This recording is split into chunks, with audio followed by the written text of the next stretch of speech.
October 23, 2025. Terry Rozier, Miami Heat guard, walked into an Orlando hotel lobby at 6:15 in the morning expecting a routine game day breakfast. Instead, he was met by FBI agents who placed him under arrest as part of a sweeping federal investigation into illegal sports betting, wire fraud, and money laundering tied to organized crime families. Rozier was arrested Thursday morning at a hotel in Orlando, Florida, accused of participating in an illegal sports betting scheme using insider NBA information. Within hours, TMZ leaked an audio recording that would ignite one of the biggest controversies in recent NBA history. In the recording, Rozier allegedly spoke with law enforcement, naming several players he believed should also be under investigation. The most explosive claim? That Jayson Tatum, Boston Celtics superstar and former teammate, would be facing similar charges if he weren't America's favorite. The NBA placed Rozier on immediate leave from the Heat on Thursday, stripping him of his $26 million salary while the legal proceedings unfold. Rozier will lose $1.1 million per paycheck while on leave, but the financial hit wasn't the only damage. Tatum responded swiftly through ESPN, announcing his intention to pursue legal action against Rozier for defamation and libel. This isn't just another sports gambling scandal.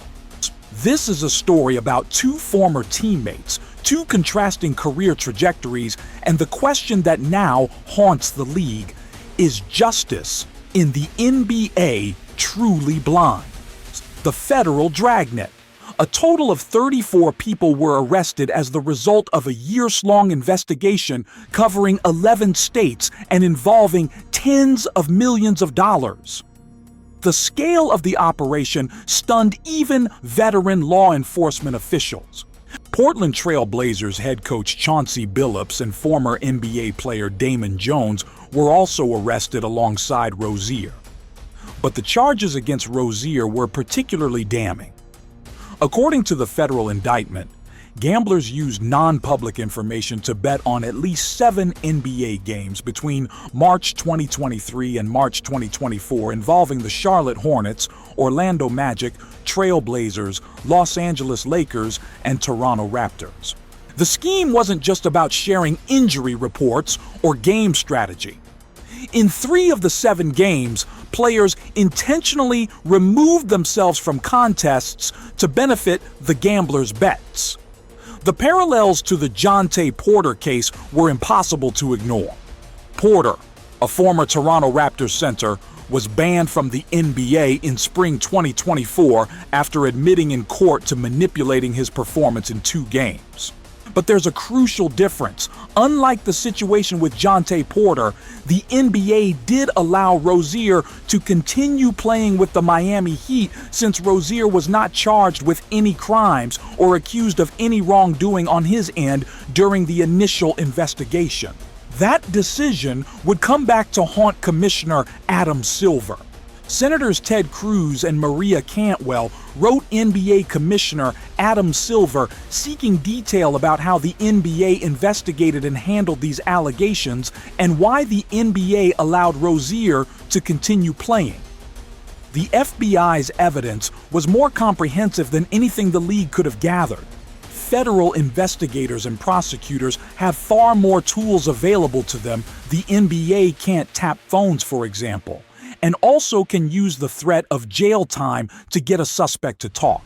Phone taps, wire recordings, financial records tracing hundreds of thousands of dollars in suspicious transactions.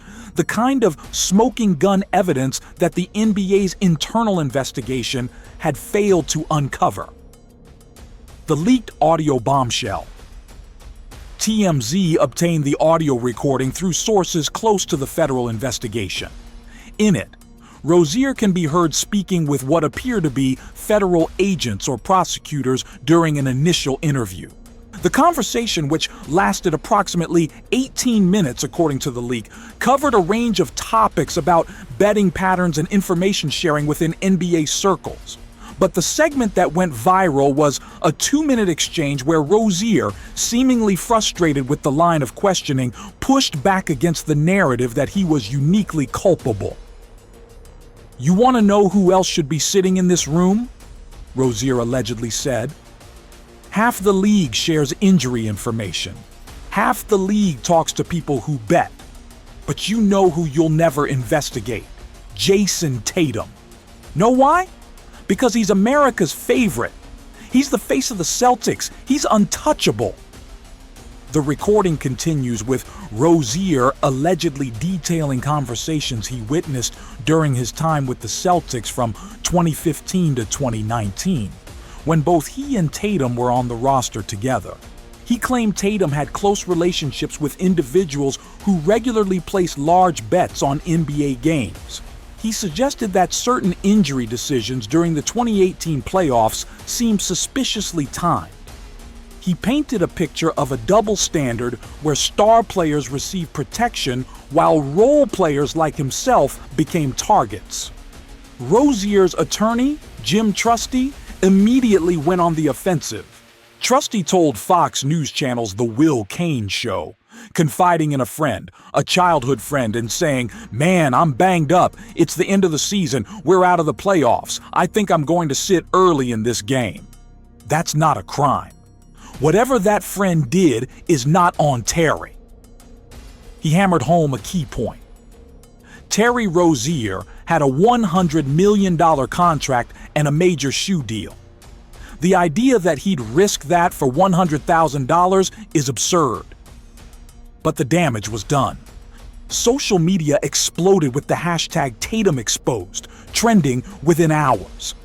Sports talk radio became a referendum on privilege and protection in professional sports. Was Rozier's claim legitimate whistleblowing or the desperate deflection of a guilty man? Tatum's comeback story. The timing of Rozier's accusations couldn't have been worse for Tatum, or perhaps, depending on your perspective, couldn't have been better for Rozier to maximize attention. Jayson Tatum was injured in Boston's Eastern Conference semifinal loss to the New York Knicks. The All-Star guard had surgery in May to repair the ruptured right Achilles tendon. An Achilles rupture typically means at least a full season away from basketball. Kevin Durant missed an entire year. Damian Lillard and Tyrese Halliburton faced similar timelines. But Tatum's recovery has been nothing short of remarkable. Just 4 months after suffering a devastating Achilles rupture, a setback that typically sidelines players for around a year, Tatum is seen lifting, running, shooting, and most importantly, back on the basketball court. Boston president of basketball operations Brad Stevens said the All-Star is progressing well following surgery, though he emphasized the team wouldn't rush the star's return. No pressure to return back any sooner than when I'm 100% healthy. No pressure from Brad, Coach Joe Mazzulla, the team, the organization. The most important thing is that I'm 100% recovered and healthy whenever I do come back, Tatum stated at Media Day. The narrative surrounding Tatum has been one of inspiration, a warrior determined to return to championship form, a leader refusing to let injury define his legacy. His social media posts showing workout progress garnered millions of views and endless praise from fans, media, and fellow players alike. Then Rozier's leaked audio hit, and suddenly that narrative faced an uncomfortable question. Was Tatum's golden boy image protecting him from the kind of scrutiny Rozier now faced? The defamation lawsuit. Tatum's response was swift and aggressive. Through his legal team and in an exclusive interview with ESPN, he announced his intention to sue Rozier for defamation and libel. Terry Rozier is trying to save himself by dragging my name through the mud with baseless accusations, Tatum said. I have never bet on NBA games. I have never shared proprietary information with gamblers. I have never done anything to compromise the integrity of this league. His attorneys filed a notice of intent to sue, claiming Rozier's statements were demonstrably false, made with actual malice, and caused significant reputational harm to Tatum's personal brand and endorsement portfolio. They valued potential damages in the tens of millions of dollars. Legal experts weighed in across platforms. Some argued Tatum had a strong case. Rozier's allegations were specific and serious. If he couldn't produce evidence to support his claims, and so far neither federal prosecutors nor the NBA had implicated Tatum in anything, then the statements could indeed constitute defamation. Others pointed out the difficulty of proving actual malice in this context. Rozier's statements were allegedly made to law enforcement, not in a public forum. The leak was TMZ's doing, not Rozier's. Could Tatum prove that Rozier intended to harm his reputation when speaking with investigators? The Players Association released a carefully worded statement supporting both players' rights to due process. While we agree that protecting the game's integrity is vital, placing Terry on leave without pay is counter to the presumption of innocence, an NBPA spokesperson said. The union planned to challenge the NBA's decision to suspend Rozier without pay, arguing it violated the collective bargaining agreement. But on the Tatum lawsuit, the union remained conspicuously silent. The deeper investigation. What neither Rozier's nor Tatum's camps anticipated was the NBA's response to the controversy. Commissioner Silver, already under fire for allowing Rozier to play despite an ongoing investigation, announced the league would conduct a comprehensive review of how player information is handled and shared. The NBA said it is reviewing how sensitive information such as injury reports, which are public and updated hourly, should be handled going forward. But insiders suggested the review would go much further. Every player mentioned in the federal investigation, directly or indirectly, would face renewed scrutiny. That includes Tatum. Rozier was never cleared. The league did not find sufficient evidence to conclude he violated league rules. Terry's investigation was never closed, so he was not cleared of anything. Us not being able to find something is not the same as being cleared, a league source told investigative journalist Pablo Torre. If Rozier's investigation was never truly closed, what about investigations into other players? The league hired the prestigious law firm Wachtell, Lipton, Rosen, and Katz to examine these matters. Their mandate was expanding by the day. The federal charges against Rozier are serious. Defendants had access to private information known by NBA players or NBA coaches that would likely affect the outcome of games or players' performances, and provided that information to other co-conspirators in exchange for either a flat fee or a share of betting profits. But conspiracy charges require conspirators. Who else knew what Rozier knew? Who else benefited? Rozier did not play in the final 8 games of the 2022 to 2023 season, with he and the Hornets citing a foot injury. The Hornets had several players injured at that time and were already eliminated from playoff contention. Sports books detected unusual patterns of wagers on the Charlotte game in question. Prop bets involving Rozier were flagged and immediately brought to the NBA's attention. Those games occurred while Rozier was teammates with players now scattered across the league. Text messages, phone records, financial transactions. All of it was being examined by federal investigators with tools far more powerful than anything the NBA possessed. 2 careers, 2 standards? The contrast between Rozier's and Tatum's circumstances raises uncomfortable questions about how justice operates in professional sports. Both players came from humble backgrounds. Rozier was born in Youngstown, Ohio, on March 17, 1994. His father, Terry Rozier Sr., was sent to prison for 8 years when Rozier Jr. was young. He fought his way up through Louisville to become a first-round pick. Tatum's path was more polished. A McDonald's All-American, a Duke one and done, the third overall pick in 2017. He was anointed as a franchise cornerstone from day one, 6 All-Star selections, an NBA championship in 2024, first-team All-NBA honors. Tatum represents everything the league wants to market: young, talented, articulate, scandal-free. Rozier was always the gritty role player.